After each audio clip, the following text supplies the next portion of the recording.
लेकिन उससे पहले ही वहाँ जिस बात की सबसे ज़्यादा चर्चा है वो ये है कि राजस्थान का अगला मुख्यमंत्री कौन।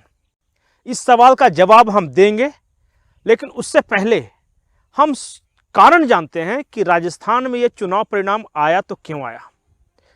हर कोई कह रहा था कि अशोक गहलोत ने बहुत अच्छी अच्छी घोषणाएं की हैं राजस्थान में, महिलाओं को मोबाइल दिया है, स्वास्थ्य के क्षेत्र में बहुत अच्छा काम किया है, ग्रामीण इलाकों में उनकी बहुत लहर है। वहीं बीजेपी के बारे में कहा जा रहा था कि बीजेपी लीडरलेस है, मतलब किसी को सीएम फेस घोषित नहीं किया, इस वजह से इसका जो पॉलिटिकल कैंपेन था वो बिखरा बिखरा था।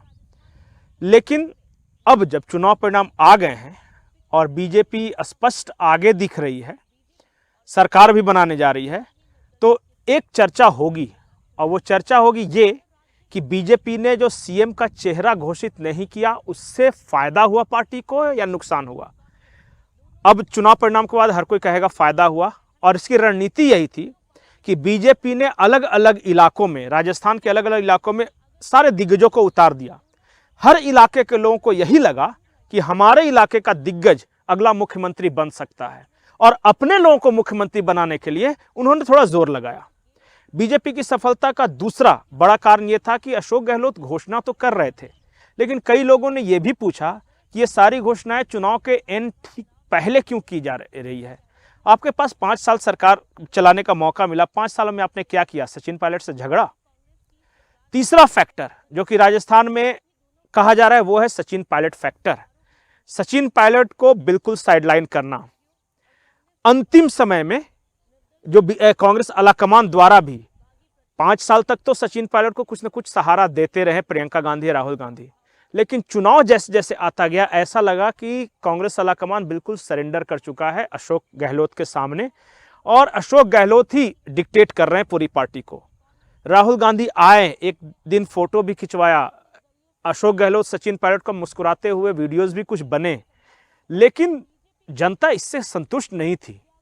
ऐसे जनता का कहना था कि भाई अपने 5 साल में 2-3 बार इस तरह के फोटो ऑप्स कराए हैं, लेकिन अगर सब कुछ ठीक है अशोक गहलोत सचिन पायलट में, तो फिर सचिन पायलट उतने एक्टिव क्यों नजर नहीं आ रहे जितना पिछले विधानसभा चुनाव में थे।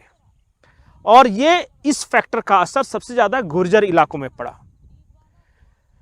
सवाई माधोपुर से किरोड़ीलाल मीणा का जीतना यह साबित करता है कि मीणा के वोट बीजेपी की ओर आए।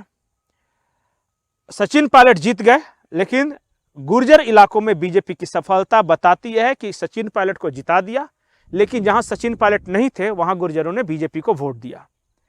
राजपूत मतदाता, वसुंधरा राजे हो, दिया कुमारी हो, राज्यवर्धन सिंह राठौड़ हो, इन सब के रहते कोई चांस भी नहीं था कि राजपूत मत कांग्रेस की ओर जाता।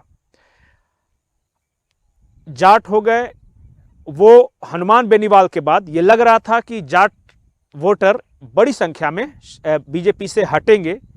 जहां जहां हनुमान बेनीवाल के कैंडिडेट मजबूत थे वहां तो जाटों ने दिया उन्हें, लेकिन जहां वो नहीं थे वहां वो पहले की तरह बीजेपी के साथ जुड़े रहे।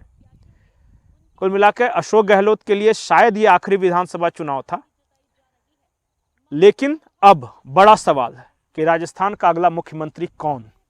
दिया कुमारी, वसुंधरा राजे सिंधिया, राज्यवर्धन सिंह राठौड़, बाबा बालकनाथ, गजेंद्र सिंह शेखावत, या फिर कोई और?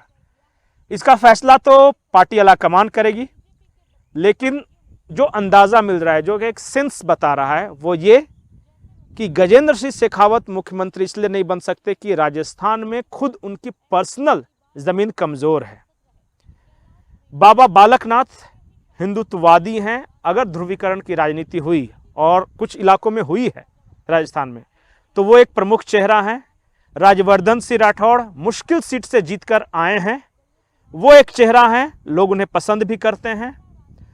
वसुंधरा राजे सिंधिया पुरानी दिग्गज हैं, राजघराने से हैं, पूरे राजस्थान में उनका एक प्रभाव है। वो बनेंगी नहीं बनेंगी ये पार्टी आलाकमान तय करेगा। और एक जो नाम सबसे अलग तरह से आ रहा है वो है दिया कुमारी। दिया कुमारी ने इस विधानसभा चुनाव को 70,000 से ज्यादा वोटों से जीता है।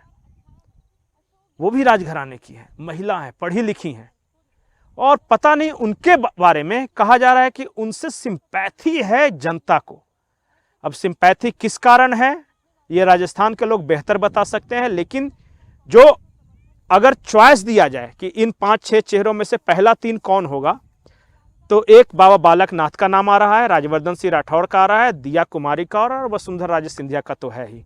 इन चारों में से देखते हैं कौन राजस्थान का अगला मुख्यमंत्री बनता है, क्योंकि अंत में फैसला तो अमित शाह, मोदी और जेपी नड्डा को ही लेना है।